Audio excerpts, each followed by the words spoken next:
welcome to The One Show with Matt Baker. And Alex Jones. Now tonight we have landed on the flight deck of one of the largest warships in the Royal Navy, HMS Illustrious, known to her crew as Lusty. Yes, now she's travelled all the way up the Thames to Greenwich, and she's not the only warship to visit the capital. Also, there is destroyer HMS Edinburgh and minesweeper HMS Blythe as well. They are both moored just further up the river. Now, last night there was a special ceremony at St Paul's Cathedral, and tonight, well, there's an enormous charity dinner. You can see over 400 all people here on nicely. the flight deck. Yeah, they're all waiting to get over. There's royalty here and veterans, of course. Yes, there are, and we've got another special event as well, of a different kind, mind you. It's the first British television interview in 30 years with Agnetha from ABBA, which will be fabulous. Yes, now all these people here are expectantly waiting for a fly pass, which we hear, well, the pilots are on their way. But helping us join in with all of the commemorations and, of course, the celebrations as well, we've got Eddie Izzard with us tonight. There we are. Dan Snow is also here, and we've got veterans Captain Eric Winkle-Brown and Edwin Land. Super to see you all. Now, what an experience to have you with us tonight. Isn't this exciting?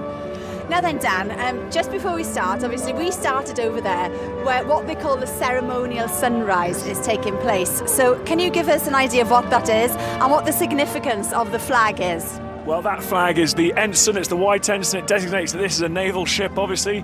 We've got the Union Jack there at the bows, we can call it a Jack because we're at sea. Yeah, of course, normally it's only Union flag, isn't it? But here we are. And the band of the Royal Marines, the Royal Marines band from Plymouth are playing the Sunset, which is a time traditionally, it's been going 500 years, this ceremony, where it's time at the end of the day, you just close everything down, you call in your patrols, your pickets, and you settle in for the night. And every day that a Royal Navy ship is in port, there's the ensign coming down now, that ensign is lowered. At sea, it's always up. Yeah, and Eddie, this is something that your dad will have experienced many times because he himself was in the Navy. My dad was on HMS Formidable just after the war. He joined up and it was still wartime arrangements and regulations. So October 45 he joined up, and it was about 2-3 years there. And so yes, Dad, he's watching right now. HMS Formidable, another aircraft carrier, and so yes, I know that I'm wearing this, the charity of the Royal Navy, the Royal Marines, for Dad there. And Dan, as we said, we're all here to commemorate the 70th anniversary of the Battle of the Atlantic. And it was a very long and drawn-out battle, wasn't it? Well, the Battle of the Atlantic, as these gentlemen are about to tell us, I mean, it went from the first day of the war to the very, very last day of the war. It was an attempt by Germany to starve Britain into submission, to destroy the industry and literally take the food off people's tables. They used submarines right across the Atlantic. They used submarines to sink all the ships bringing supplies in from North America, Canada, the United States, all that sort of stuff. And those supply ships would come in these large convoys to group together for protection to try and elude the submarines. And they'd come into places like Derry, Londonderry, Liverpool, bringing those vital war supplies in, without which Britain would not have been able to continue in World War II. And Edwin, if you can hear me over the sound of the band there, you were on those ships. You were part of the Merchant Navy, and just give us an idea how many times you were sunk. I was sunk 3 times, but when we were sunk, we were not during convoy. We were independent, so we went always in convoy. But I mean, to be sunk 3 times, to be sunk the first time was enough, but to keep going, because obviously you were bringing in vital supplies. Well, in those days you kept going. When you're young, you think you do what you have to do. Yes, and you're here to tell the tale for us tonight. Still alive. And Eric, you were one of the first pilots to land a plane on an air carrier, weren't you? I mean, but that was very much different to this one tonight. How did HMS Audacity compare to Illustrious then? HMS Audacity was the very first operational air escort carrier in the world. Now, this was one of Churchill's brainchilds, and it was highly successful. We did 3 trips in the convoy protection before we were sunk. But in those 3 trips, we killed 5 4-engined aircraft and 5 U-boats. So we proved that this was a way to protect convoys. And this was a turning point in the Battle of the Atlantic. Well, Eric, I mean, everybody here is awaiting the arrival of the fly pass, which you can see, which is just coming over the top of HMS Illustrious now, and you will know exactly how those pilots are feeling. We've got a swordfish starting us off, which is really exciting. I didn't think the swordfish was going to get up today. It's very, very windy. Good North Atlantic conditions, I think you'll agree there, Eric. Well, when you think, here we are on an aircraft carrier, flat and level. Not in the Atlantic, it was up and down. Yeah, of course, because of the like waves. a matchbox in a bath, just bubbling around. And these swordfish landed on in spite of these dreadful conditions and killed U-boats at such a rate that Dönitz, the admiral commanding the German U-boats, literally said, the aircraft carrier will be the death of us. And the swordfish here, it's leading in this fly past now. It was famously the aircraft that dropped the torpedo that hit the Bismarck in the rudder, so it played a big role against the U-boats and against surface ships as well. And it's followed by 4 helicopters, a Lynx, 2 Sea Kings and a Merlin, which really are the modern equivalent. They do the modern jobs. They're anti-submarine aircraft, but of course they also do other things. They transport troops, they drop commandos in, for example, on pirates off the coast of Africa. And the one in the middle there, painted up in the orange and grey, that's a search and rescue aircraft. Prince William flies out off the north coast of Wales. And we have to say, in these conditions, those pilots are doing incredibly well to keep them straight and level. So exciting to see the swordfish there. It's so great that they did get up there in the end, isn't it? Very good. What a moment that is. I feel the need to applaud. I don't know, can we do that? We can applaud. Great. I'm sure we can. And there's one more coming, apparently.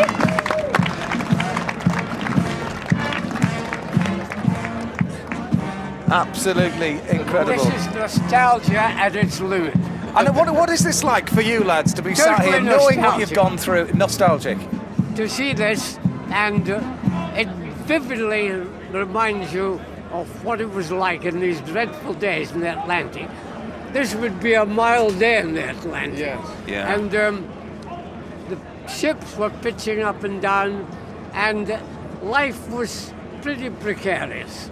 Yeah. We lost a lot of people, and when we're on a ship like this, we must not forget the people who are not here today, because they gave their lives in this.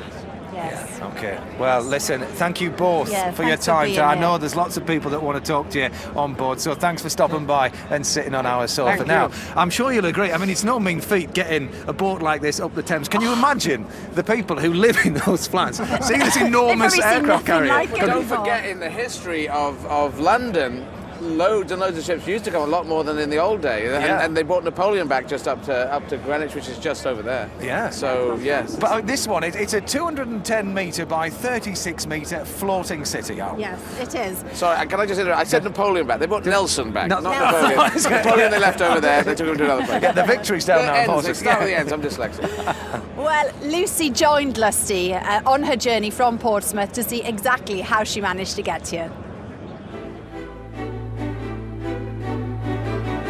I join HMS Illustrious as she leaves Portsmouth for her short voyage to London.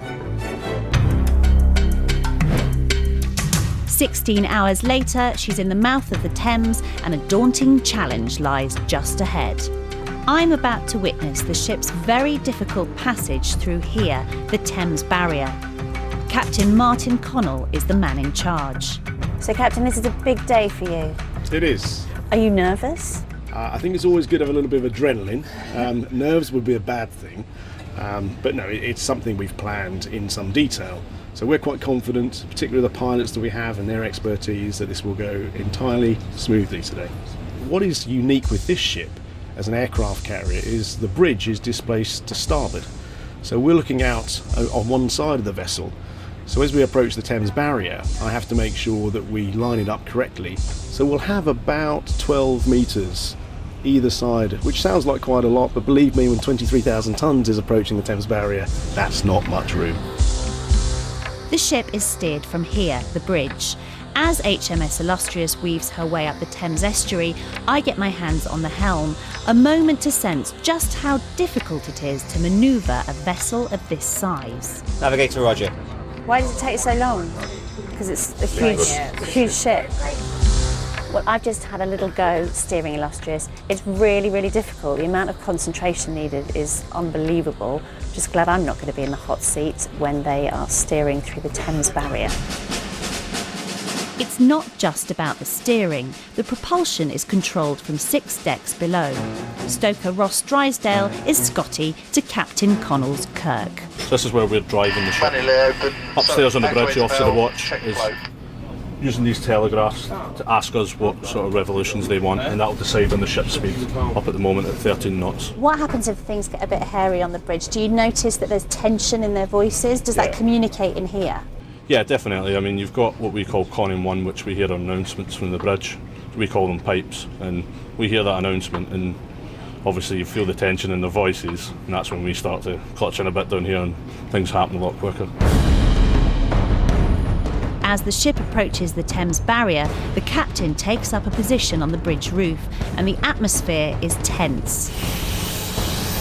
Meanwhile, I set off in the ship's Lynx helicopter to get a really good view. How's that looking? How's that looking on port? How's that looking on port? Start there, both engines. How's that looking at port? How's that looking at port?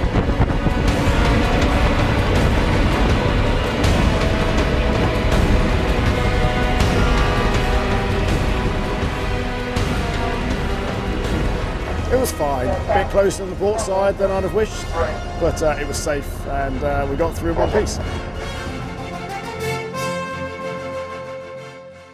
Now then, we said, didn't we, there was another plane that was going over, and the Catalina went over during that film, and Dan's back on the sofa to tell us the significance of the Catalina that just went over. The PBY Catalina is an interesting plane. It's actually a flying boat, so it landed particularly on Loch Earn in Northern Ireland. It would take off from there, and it would be the eyes and ears. It would go flying miles out over the Atlantic, and you can see, looking at the Catalina, there are those big bulbous, look like sort of insect eyes, and people would be in there looking out of the Atlantic, and they would spot submarines. They could go and drop bombs on submarines. They also spotted the Bismarck, so again, part of the Bismarck story. Yes, right. Okay. And Eddie, we were just saying that a few years ago you honoured the memory of a Royal Navy veteran, Billy Swift. Yes, Billy Swift. I went out in the 60th Normandy celebrations of the Normandy landings, and I met Billy Swift. And he was a real character, and he'd put a lot of effort into getting the first Navy memorial on the D-Day beaches. And he put a lot of effort and raised cash to do this. And he was one of the Arctic convoys. Now, these guys went through hell getting up to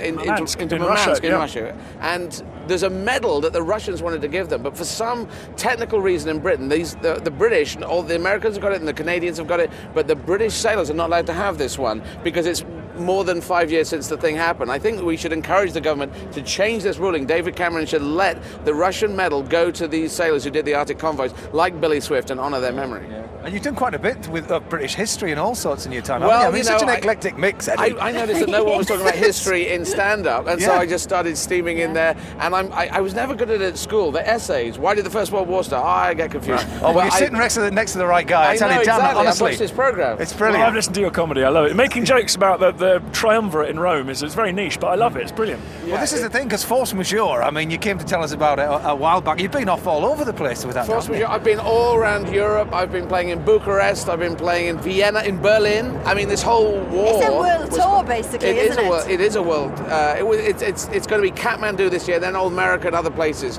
But I wouldn't have been able to, if these guys hadn't won the war, I wouldn't be able to go into Berlin and play to very positive Germans. And I'm going to do it in German next year. I'm doing it in French now. So brilliant. Well, I tell you what, let's see you talking about the Spartans. The Spartans. Here you are. The men, of course, were, the Spartan men. Spartan women, Spartan children. Spartan dogs, woof. Spartan cats, meow. Spartan moles, rah. Spartan sheep, shh, silent. They were ninjas. They were ninja sheep. They would wear bandanas around their heads with Japanese writing that they didn't understand because they were sheep. This Merlin is.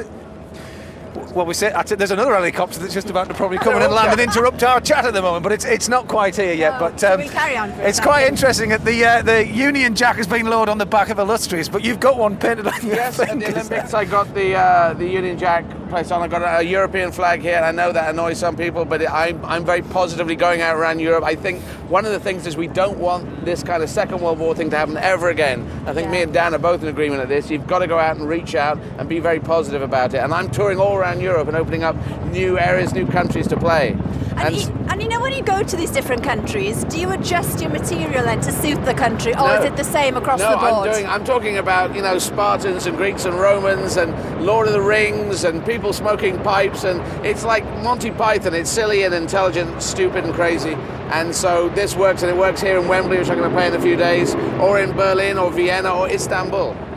Well, do you know, when you come to a working aircraft carrier, you've got to expect all sorts on live telly. So this is a Merlin helicopter, is it, Dan? It's a Merlin. It's the new boy of the helicopter fleet. It's an absolutely so versatile, such a workhorse. It's coming to land now. They've just done their FOD walk to check there's no objects on the deck that might get sucked up into the engines. Let's just enjoy it landing. Yeah, we'll just watch it for a bit. We probably can't talk, so we'll just see it landing. Look at that! How long does a helicopter take to land then? Do we know? We're about to find out, Alex. Are we going to be careful? Well, no doubt on board here we've got a very special guest who's coming for this charity dinner tonight. And obviously raise money for fantastic causes. It's really tricky, isn't it?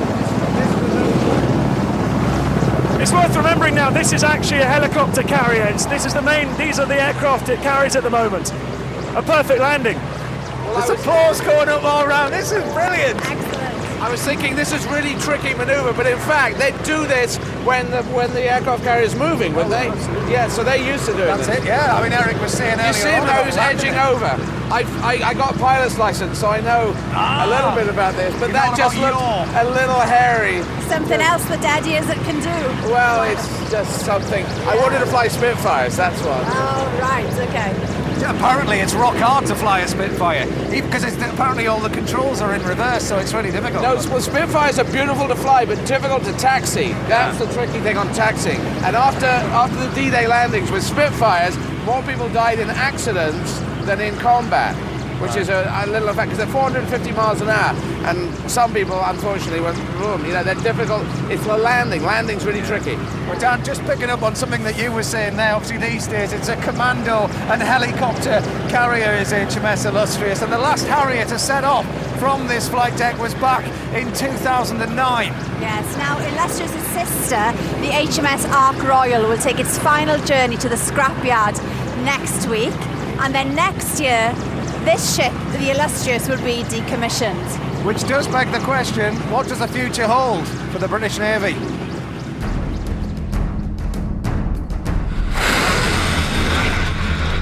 HMS Montrose firing the anti-ship Harpoon missile off the northwest coast of Scotland last week. This US-made system has been fitted in 600 ships worldwide, fewer and fewer of which are British. The days when Britannia ruled the waves are long over. At the end of the Second World War, the Royal Navy had 262 major ships and submarines, employing nearly 500,000 people. Now, the Royal Navy has shrunk to 80 warships and submarines, with 34,000 personnel. Retired naval officer John Muxworthy saw great change over his 32 years in service. He's concerned the modern Navy is just too small. In 1960, when I joined, there were 12 aircraft carriers, 30 cruisers, 150 frigates and destroyers. Now we will only have 19 frigates and destroyers. We are a shadow of our former selves. It's a shame because we are the best Navy in the world, but we're becoming one of the smallest. But how do we compare to other countries? Well, our nearest neighbours, France, have 10,000 more personnel, but 5 fewer ships than us. As for China, they have 68 submarines, that's 4 times as many as we do. But the biggest navy in the world is, unsurprisingly, the US. They've got almost 10 times as many people as the Royal Navy, and a massive 283 fighting ships and submarines. We clearly need to keep the US on side, but a smaller fleet doesn't mean we're not a force to be reckoned with. Under construction are 2 of the largest warships ever built in the UK, at a cost of £5.9 billion. HMS Queen Elizabeth is 3 times the size of HMS Illustrious and will enter service in 2018. Tom Gifford from BAE Systems has given us a preview. All the pieces that come here have been built in 7 different shipyards, all indoors, and the whole idea now is putting it together in the assembly yard. So we're talking about 78 million man-hours to put the whole job together. The flight deck's over 300 metres long, and it's 70 metres high from the keel to the flight deck. And then there's another 26 metres when you put the island on top of that. So as you can see in the facility and the crane and everything else, we're talking about a very big piece of structure. The ships are getting bigger, but overall, the Navy recognise it's got much smaller. But they say the reduced budgets just mean they have to be smarter with the resources they have. The Navy is the right size for the tasks that we're asked to do, wherever that be around the world, within the Gulf, the Middle East. The Navy is very different to the Navy of the Second World War, which was a Navy which was involved in a full-scale war. At the moment, that's not the case. So what we're asked to do, we have a Navy the size to do that.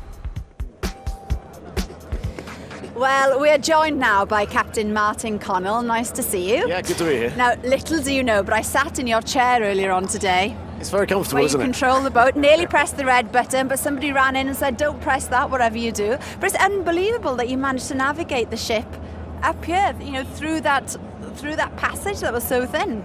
Yeah, it was so tough, I think I'll leave the ship here. I don't want to think about sailing. I That's suppose all too you're difficult. used to it, though, aren't you? Was it really tricky? Because I was saying that ships came up here for years, and surely Getting through the Thames barrier, I Thames aged barrier. 10 years, but then I had to turn the ship round, drive it backwards, because it's not hard enough driving it forwards, obviously. Yes, I suppose this is bigger than the ships of the old days, isn't it? Like anything that It's Nelson big enough. not I don't think I'd want to bring a bigger ship here. No. So, Captain, as we've heard, she's going to be decommissioned. So what is going to happen to her and what's going to happen to you? Well, we're still the nation's on-call helicopter and commando carrier. We're just at a few days' notice. You wouldn't believe it tonight, maybe, to go anywhere in the world. But when our sister ship HMS Ocean comes out of her refit, then at the end of next year we'll decommission. And that's 32 years of service to the nation. And what do you think would happen to the ship? Can it be turned into a museum or, you know? Well, I hope so. The government's already said it's going to save this ship for the nation, and this is the last surviving Invincible class carrier. So, yes, I think it will go out to bids later this year. And you and Illustrious are sort of bowing out at the same time. It's very sad, isn't it? Yeah. No, you grow very close to a ship as the captain, and I'm very fond of it. But no, I've got very good memories. Great. Lovely. Well, thanks again for your time. Good luck with your speeches tonight. Thanks very much. Yes. There's a few people to listen to them. Well, very shortly we will hear from Her Majesty's Royal Marine Band, but first of all, a very different kind of music. Yes, we're on to ABBA, if you're a fan. Now, basically, Agnetha Faltskög, she's been a virtual recluse for the last 30 years, but the good news is for all ABBA fans, she is back and she has given her first British television interview to us. Where are those happy days? They seem so hard to find. Like thousands, I grew up listening to ABBA, which is why I'm intrigued to be meeting Agnetha here today. She's back, and I can't wait to ask her why. So when you're near me, darling, can't you hear me? SOS. I want to read you a review that I read about your voice from the new album, and I thought it was wonderful. The tender ache in her voice is still there, as if burned by love, and the embers are still hot to the touch. Oh, Isn't that lovely? that's lovely. It's always good to hear positive things. Well, tell me about the album. It's called A. I didn't know that I was going to do one more. I thought that my last record was my last record.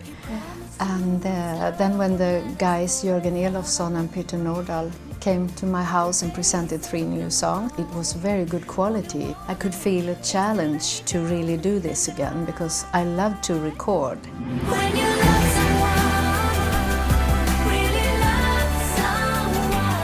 And how was your voice after a few years of not, singing regularly? Yes, it was a bit rusty to start with. I had to take some singing lessons just to get back to that old feeling. It's going to be the 40th anniversary in 2014 of Waterloo going to #1 and winning Eurovision. Are there any plans to celebrate that anniversary? It should be. Yeah, we have now a museum in Stockholm as well.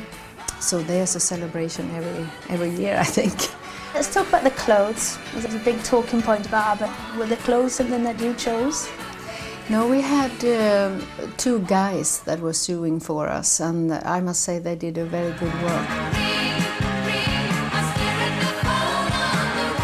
And it was good material to work in because it was a bit stretchy. Was it stretchy? Because it looks pretty tight, the satin. Yeah, but it was stretchy, so, but it was tight anyway.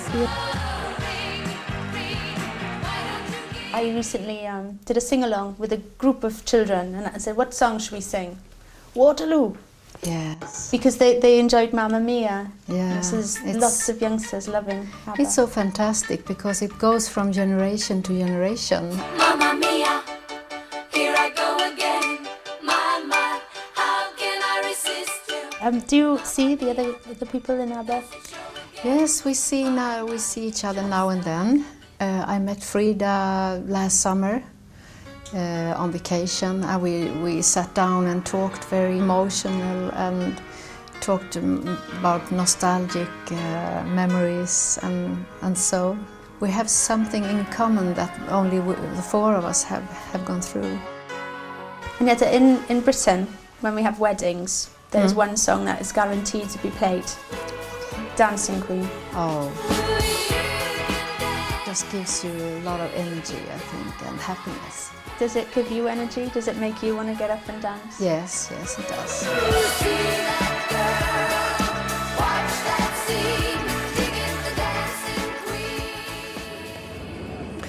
She's back. Thank you very much, Keris. And Agnetha's album A is out on the 13th of May. Yeah, well, Dan is back now. Dan, the ceremonies don't end here, do they, tonight, and all the commemorations? What else is planned over the next month or so? Well, we've got, obviously, the Atlantic will be marked in places like Liverpool. It's really important. So at the end of the month, there'll be a big ceremony in Liverpool, a service and a parade, which the BBC One will be carrying. I'll be up there working on that. And there's other events, right, particularly on that western coast of Britain, which really, because of course they had the Battle of the Atlantic, they saw the sailors come in, they saw the ships come in. They were also heavily bombed by the Luftwaffe in trying to destroy the docks and the infrastructure. So they were really part of the Battle of the Atlantic too.